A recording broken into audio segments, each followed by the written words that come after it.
Salut chers fidèles abonnés de la chaîne, cliquez pour gagner. J'espère que vous allez tous bien. Alors, dans cette vidéo, nous allons parler de la suite de celle-ci. Nous allons parler du projet Luna Terra classique et de Luna en question. Les événements de dernière minute, les dernières informations de dernière minute si vous êtes un investisseur. Nous allons aussi parler du projet Arbitrum.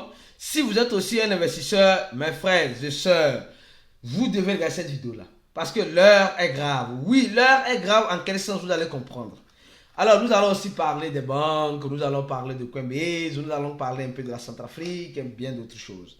Alors, comme vous le savez, nous venons vous apporter l'information en temps réel dans l'écosystème de la crypto-monnaie. Nous, on n'a pas samedi, on n'a pas dimanche ici. Alors, valorisez le travail que nous faisons en vous abonnant, en donnant un j'aime à la vidéo, en laissant des commentaires constructifs pour l'avancement de ces chaînes. Alors, comme d'habitude, nous allons parler du prix du Bitcoin. Le Bitcoin qui est à 27 000, presque 27 500 $, on ne sait pas si elle va monter ou elle va descendre. Comme vous le savez bien, nul n'a la boule de cristal pour prédire l'avenir dans l'écosystème des crypto-monnaies. Car tout peut être possible. L'impossible peut se transformer au possible et le possible à l'impossible. Oui, nous avons plusieurs fois vu cela dans notre écosystème des crypto-monnaies. Donc, le Bitcoin peut toutefois nous surprendre. Peut-être c'est une pause qu'elle est en train de faire, mais elle peut toutefois nous surprendre vers le haut comme vers le bas. Mais d'abord, on va commencer par cette information. Oui, cette information qui est importante, qu'on nous dit clairement que le Bitcoin peut toutefois nous surprendre vers le haut. On dit dans cette information, accumulade, il y a certaines personnes qui sont en train d'accumuler en ce moment pour se préparer au prochain marché haussier.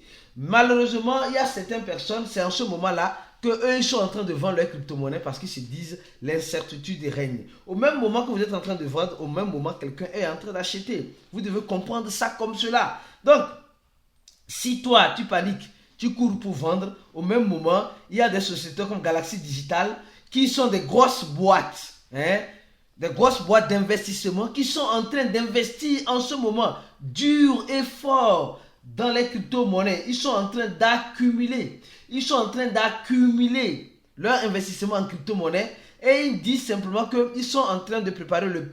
Déjà, nous sommes dans le pré-halving. Le halving, c'est quoi? C'est la récompense des mineurs qui se divise en deux. Le halving peut toutefois pousser le Bitcoin à aller plus loin, mais ce n'est pas une garantie à 100%. Car le Bitcoin en question est libre. Le halving ne va pas... Je ne peux pas dire. Le halving peut toutefois aider, oui, comment on peut dire,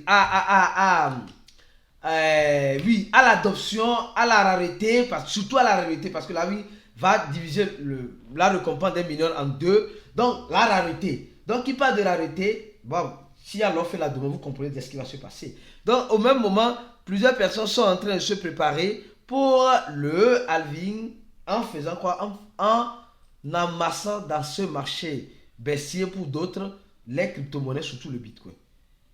Deuxième information, celle-ci. Mes frères et sœurs, j'ai lu cela, c'est très important.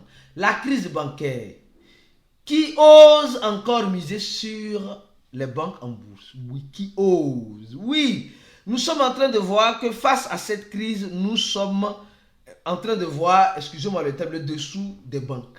Nous sommes en train de voir que les banques, soi-disant consolidées dans l'écosystème financier, sont en train de partir, voilà, à l'eau.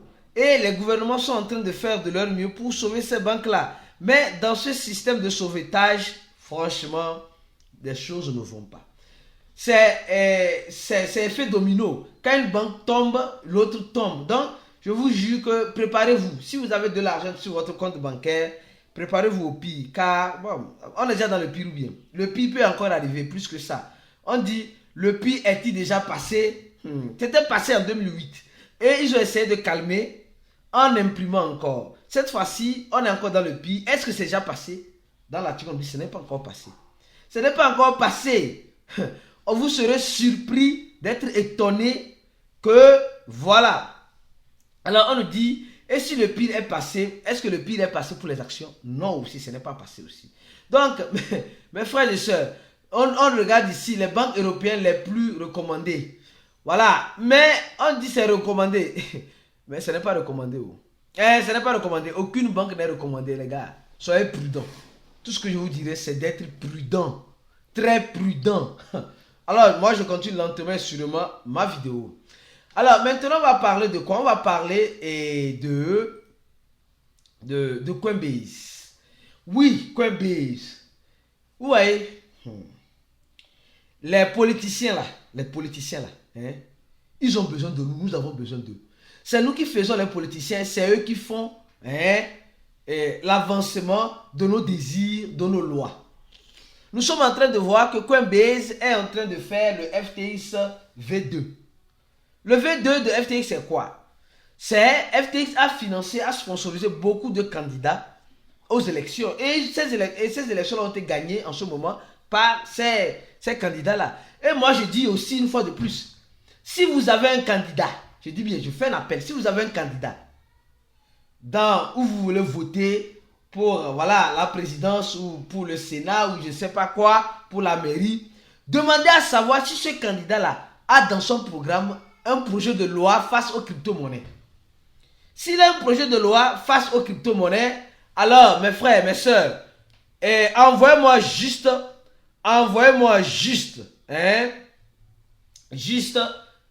ces informations. Nous, on va le contacter, on va faire campagne pour lui. Nous, on va faire campagne pour lui. On va battre campagne pour lui. On va battre campagne pour lui. Ici. S'il y a des projets de loi, des élus qui veulent faire avancer l'écosystème des crypto-monnaies, nous sommes prêts. Je dis bien, nous sommes prêts à battre campagne pour eux. Oui, gratuitement. Je dis bien, gratuitement. Alors, si vous êtes un cryptophile, regardez si vos candidats ont un projet d'innovation dans l'écosystème technologique. Sinon pas, ne les votez pas. Ne les votez pas. Ne les votez pas. Mais s'ils ont, venez vers nous-mêmes, on va les aider même à faire plus la campagne. Oui. Aujourd'hui, on a besoin, mais ça c'est entre parenthèses. Maintenant, quand nous voyons ceci, nous voyons que ici, Coinbase est en train de demander les dons pour les personnes qui aiment les crypto-monnaies et qui veulent se présenter aux élections. Donc l'argent là va servir à faire quoi? L'argent que Coinbase est en train de récolter au niveau des cryptophiles que nous sommes, c'est pour aider les électeurs quand ils seront élus, afin d'être en faveur, pro-crypto, en faveur des crypto-monnaies. Je pense que c'est une bonne initiative. Mais j'espère qu'ils ne vont pas faire comme FTX. Oui, j'espère qu'ils ne vont pas faire comme FTX. Sincèrement, je l'espère de tout mon cœur. Parce que s'ils font comme FTX, ce n'est pas bon. Je dis, ce n'est même pas bon. Ce n'est pas bon. Alors, pause publicitaire comme à l'habitude. Si vous voulez vous former, le premier lien, le lien de notre cours, le premier lien, je dis chaque jour, je dis bien chaque jour, on a au minimum 2 personnes ou 5 personnes, entre 2 ou 5 personnes qui s'inscrivent, qui veulent se former, qui veulent apprendre, qui veulent découvrir, qui veulent être de bons investisseurs et qui veulent avoir l'accompagnement de cliquer pour gagner. Toi qui me regardes ici, tu attends quoi? Toi qui regardes chaque fois les vidéos, tu attends quoi? Tu attends le marché haussier. Quand le marché haussier va venir, c'est là-bas que tu vas voir que nous, on serait déjà à un niveau où tu n'imagineras même pas. Et le prix va changer aussi. Donc tu vas payer plus cher. Donc préparez-vous. Ceux qui n'ont pas les moyens, courage. Et deuxième lien, c'est le lien de notre confraternisation. L'événement qui rassemble tous les cryptophiles venant du monde entier. Alors si tu es un cryptophile, tu veux franchement, tu fais partie de cette communauté. Parce que si tu regardes cette vidéo, c'est que tu fais partie de la communauté Cliquez pour gagner. Alors tu es invité à remplir ce formulaire-là. L'événement se fera au Bénin à Cotonou pour 2 jours du 15 au 16. Et le prix d'entrée c'est 100 $. Vous n'allez pas regretter. Il y a des formations, des moments de gala et de foot et bien d'autres choses. Alors, je continue la vidéo lentement sûrement. Oui, mes frères et sœurs, voilà la nouvelle, l'une des nouvelles de la Centrafrique. La Centrafrique, oui. J'ai été un peu déçu parce qu'on nous dit simplement que la Centrafrique va laisser d'utiliser les crypto-monnaies comme le fait au Salvador le Bitcoin comme monnaie légale. Donc le Bitcoin ne serait plus monnaie légale en Centrafrique. Non, c'est fini. C'est fini. Monnaie légale, elle ne serait plus monnaie légale en Centrafrique. Donc il y a un projet de loi qui a été voté, comme vous le voyez, le projet de loi modifie, voilà, patati patata, soumis, voilà, le grand changement, le Bitcoin ne sera plus considéré comme une monnaie officielle à côté du franc CFA. Je préfère respirer. À côté du quoi? Vous avez vu. Alors, et on nous dit que les gens demandent quel est le nouveau statut du Bitcoin. Le Bitcoin va être une monnaie juste. On dit le Bitcoin va être une monnaie et référence. Référence à quoi? J'ai été un peu déçu que la Centrafrique qu'on a beaucoup soutenue, il y a beaucoup de choses à dire. Mais aujourd'hui, les gens qui ont notre cours VIP, nous allons faire un chat dans le groupe à 20h GMT. Alors nous allons mieux détailler ce problème-là ici avec vous dans le groupe VIP. Pour ceux qui ont acheté notre cours, bien sûr. Pour ceux qui ont rempli ce formulaire et ont payé $80. J'ai beaucoup de choses à dire, mais je vais dire ça dans le... Je ne peux pas dire ça ici. Je ne peux pas vous dire ça ici. Ici, je ne peux pas. Je ne pourrais pas vous dire ça. Si vous êtes VIP, vous allez comprendre. La Centrafrique sait très bien. Ils savent très bien ce qu'ils sont en train de faire. Ils savent où ils ont erroné. Ils savent comment corriger cela. Je ne veux pas... J'ai été attristé. J'ai été vraiment attristé. Hein? Mais ça reste toujours une monnaie de référence. C'est tout. C'est tout. C'est triste. Mais c'est tout. Bon, on a beaucoup de choses à dire vis-à-vis de ça. Donc les gars, on se dit à très bientôt dans le chat Vos. Alors, concernant Arbitrum, les frères et sœurs, Arbitrum, si vous êtes un investisseur d'Arbitrum, avant d'entamer le Luna Terra classique et le Luna, si vous êtes un investisseur du projet Arbitrum, il y a un problème aujourd'hui qui s'est passé. On a dit ça, mais maintenant on vous apporte la clarification. Le compte Twitter de Arbitrum, on ne peut pas dire que c'est fait hacker, non. Mais il y a un développeur qui a perdu son compte malheureusement et le hacker a eu accès à son compte. Et le hacker est en train d'envoyer un lien. Un lien, je dis bien un lien aux gens. Il est en train d'envoyer un lien aux gens pour réclamer leur airdrop. C'est triste. Hein? C'est vraiment triste. C'est vraiment triste. Et dans ça, les gars, tout ce qui est gratuit, vous êtes le produit, on va vous consommer. Nous sommes consommables. Nous sommes consommables. Vous devez comprendre ça. C'est vrai, Arbitrum a fait un airdrop. D'accord? Et quand ils ont fait un airdrop, l'airdrop a donné des crypto-monnaies à Arbitrum, ARB, aux gens gratuitement, de 600 à 1000. Mais il y a certaines personnes, comme les gens savent que nous aimons tellement le gratuit, ils sont en train de nous pousser, ils sont en train de nous pousser à continuer à aimer le gratuit. Et dans cette gratuité-là, on va nous consommer. Donc, qu'est-ce qui s'est passé? Dans le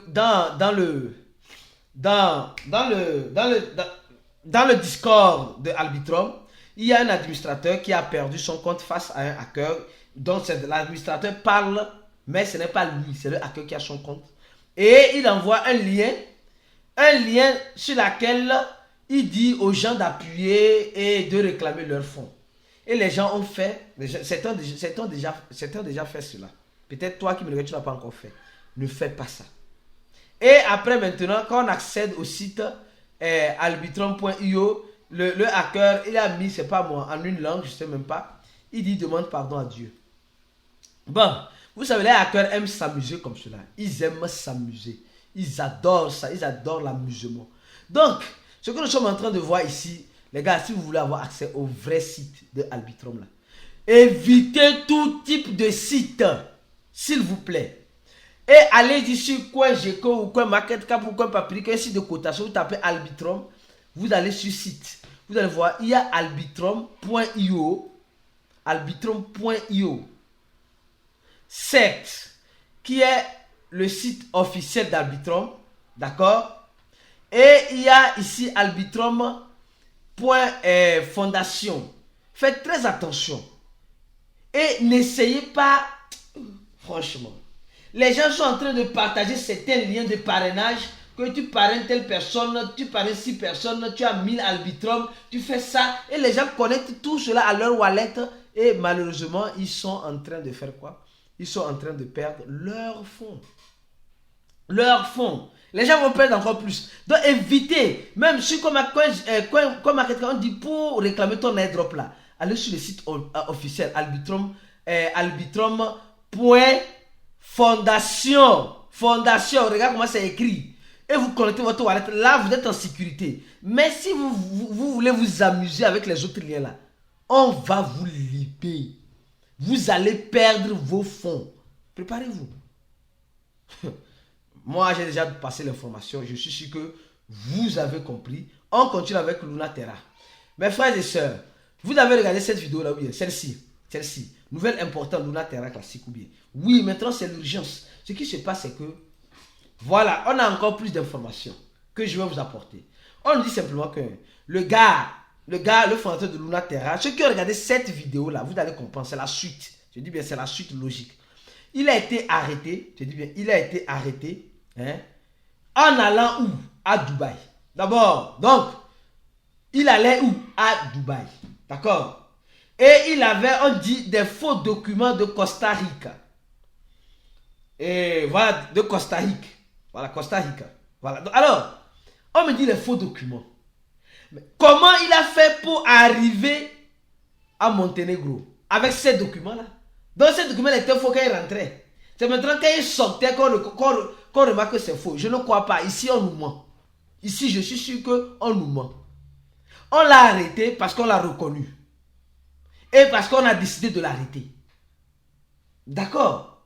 Il avait quitté la Corée. Voilà, le fondateur de Luna. Il avait quitté la Corée du Sud. Il a passé par Dubaï. On ne l'a pas arrêté là-bas. Et il est parti où? Monténégro. Il est resté là-bas. Il était tranquille. Et ça semblait-il qu'il n'est pas seul. Hein. Dans la vidéo que j'ai jouée ici, là. Ceux qui ont regardé la vidéo là. Ici. Vous avez vu cette vidéo-là? Oui, ceux qui ont regardé, si n'ont pas encore regardé cette vidéo-là, regardez-la pour comprendre. Alors, vous allez voir qu'il n'était pas seul. Il était accompagné de quelqu'un. Qui est ce quelqu'un-là? C'est le directeur financier, le CFO, le directeur financier de Luna. Donc, ça veut dire que la caisse même, on a arrêté le boss et celui qui s'occupe même de la caisse. Alors, quand deviendra-t-il de Luna? Je parle de Luna. Luna même en question. Parce que c'est le responsable financier qui s'occupe de beaucoup de choses. Maintenant qu'on a arrêté là, qu'en serait-il de Luna maintenant? Oui, Luna en question, ça va devenir quoi, mes frères et sœurs? Luna va devenir quoi? Oui, selon vous, ça va devenir quoi? À cette allure-là, elle va devenir quoi? Et ce n'est pas fini. Ce n'est pas fini. On nous dit aussi qu'on les a arrêtés avec des faux documents belges. Les gars, aujourd'hui, avec l'argent, on achète tout. On n'a qu'à arrêter de nous dire que c'est des faux documents. Des faux documents belges et 3 laptops, 3 ordinateurs et 5 téléphones. Ça, c'est pas un problème. Moi, mais j'ai plus que ça même. Dans mon studio aussi, j'ai plus que 3 laptops. J'ai plus que ça. Donc, plus que même 5 téléphones. Donc, ce qui m'intrigue, il allait à Dubaï pour faire quoi? Ou bien il allait à Dubaï pour aller encore dans un autre pays, à Costa Rica, où il a les documents. Les gars, pourquoi c'est maintenant on se décide de l'arrêter, si on pouvait l'arrêter depuis? Et qu'en serait-il de Luna? Luna va continuer ou ça va s'arrêter? Parce qu'on a arrêté le fondateur et le responsable financier. Donc ça veut dire que ça sent déjà mal. Si on avait arrêté simplement le fondateur, alors le responsable financier, on comprend.